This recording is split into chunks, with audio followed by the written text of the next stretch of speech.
นับยำไม่สงถึงเจ้าสาวสุขำเนี่ยจะคูจอเลยผมบาจะคูกุริสาวเลยผมบาหมอสอนเขาผมบาลูกเห็นเขาตั้งหมดตั้งเสียงดีค่ะข้าพเจ้าเป็นจะคูนันตามาละเกี่ยงกับมาท่านมาพอที่เวียงเกียงตุงในดีค่ะอ๋อเลยวันเมื่อไหร่ได้สร้างตั้งต่อเจ้าสาวสุขำเมามีการไล่ลองไล่ตั้งสิเพิ่งลงได้ตั้งยังอ่านมาเจอสู่เจอปัญญาเจ้าเขาอันเลยมาขึ้นเห็นเข้าใหม่กุฏิกุตังนั่นแหละเจ้าชาสุขเมาจากในวัดถึงมาเมืองใต้ปอดออกคงที่เวียงเกียงตุงเฮานั่นแหละมื้อนี้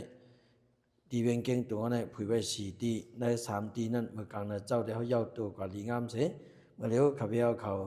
ขึ้นกับรีเพนด้วยโรงเรียนหลวงเฮาค่ะที่เกียงยังปูในเจ้าชาสุขเมาค่ะกับปัญญาที่นั่นมาในวันมื้อนี้ก็ตามหนังอันเจ้าเขาเลยมาขึ้นเขาเห็นห้องเห็นตกมาที่กัดเต่าในครูเจ้าเขาอ้วนว่าอาโลเจ้าสาวกันเลยจ้องนั้นเอาเขาวุดมาไกลก็มามิวตั้งกัดเต่าในกัดเต่าในบนสอนมาเป็นเวียงเงินเขาเนี่ยนะบนสอนมาเวียงเงินกันนะเวียงเหมือนจึงเขาว่าเวียงอ่อนนั้นมีนะเมืองใต้บางเวียงย่ำใหญ่ดันกัดเต่าเนี่ยโอ้ประมาณที่เตียงเมืองหนองเลยเนาะเมืองหนองเนี่ยตั้งใหญ่เวียงกัดเต่าเขาในเจ้าเขามาตกวันนอกก็มใจเงินเขาเนี่ยตามหนังเจ้าเขามาตกที่วันนอกยาวในครูสอนเนี่ยจะก้นวันนอกเขาเลยเนาะครูสอนมันติวว่าสำเร็จมาปงสอนมันเจ้าเขาเนี่ยเจ้าเขาสำวนว่ากูเจ้าเขาวนว่าเอาขับไปเขามาไว้วันจอกวันเจียงจะในเจ้าสาวเขาลืมขับไปเขาเปียรโยในเป็นสังขารจังไตเป็นตู้อุกธาครับเนี่ยเนาะมาสู่ใจเจ้าเขาอ่ำปิ้นเปียเจ้าเขาลองว่าเจ้าเขามาตกที่ไหนเจ้าสาวเขาก็ฮู้นะเจ้าสั่งป้านี่ที่ไหนเลยตกกาติกัดเต่านะพอเขาโตตันมาเขาโตตันมาเขาจงกะเจอเจ้าสาวอยู่ที่ลุ่มปังหลงเสเนาะอยู่ที่เวียงตั้งยันเสพอคุกจะเลยวนน้ำเจ้าเขาอยู่เยอะลองว่าเจ้าเขามาตกที่ไหนใครต้องตักส่งสั่งเจ้าเขาว่าเฮากะตกตีแล้วก็ลีเป็นว่ากาเบนลอยนี่ก็มันมีจันกูนั่นเนาะกาเบนมาหินนั้นนำตั้งเสียงก็มันจะเสียงเสียงกาเบนลอยเสียงก็มันเป็นเสียงนี่นะเสียงนี่มันก็มีอยู่กุตักกุติจันกูก็มีอยู่กูให้กูลอยกันเพราะหมอหาหมอเก็บมันอันนี้ก็ปิญญา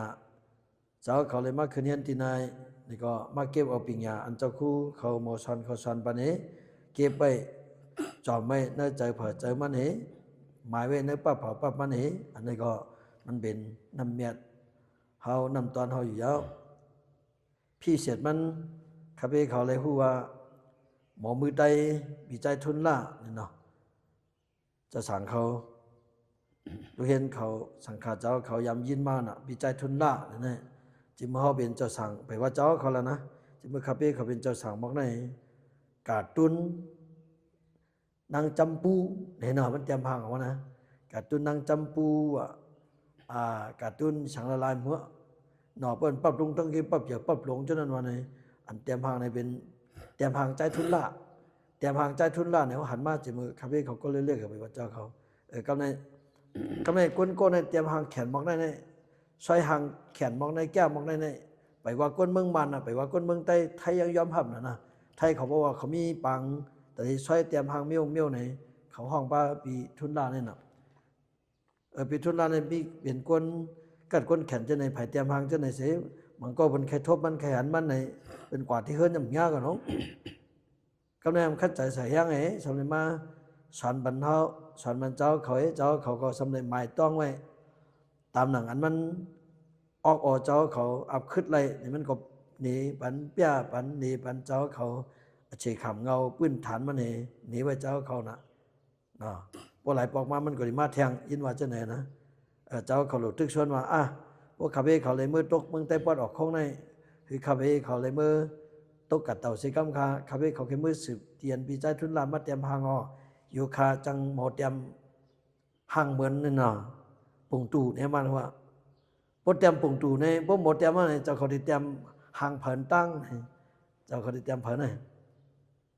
ฮะเตรียมห่างเมียเนี่ยเตรียมห่างโป้เนี่ยเตรียมเผินตั้งก็ถามเจ้าเขาว่าปีทุนนาสอนเจ้าเขาหม้อเตรียมห่างจู้เขาเนี่ยเนาะเตรียมห่างจู้เขาหม้อเนี่ยเนาะหางนั้นมีหน้าตาคาดีนะมันขัดเตรียมในหางออกมาเขาเลยจุ่มโมเลยเปิ้นว่าเตรียมหางนี่นะเตรียมหางอูเขาก็นั่นเหมือนว่าเตรียมหางเมียเขาก็นั่นเหมือนว่าเตรียมหางสาวก็นั่นเหมือนว่าเตรียมหางตูเขาก็นั่นเหมือนว่าเขาเหมือนหนาวขึ้นหนอง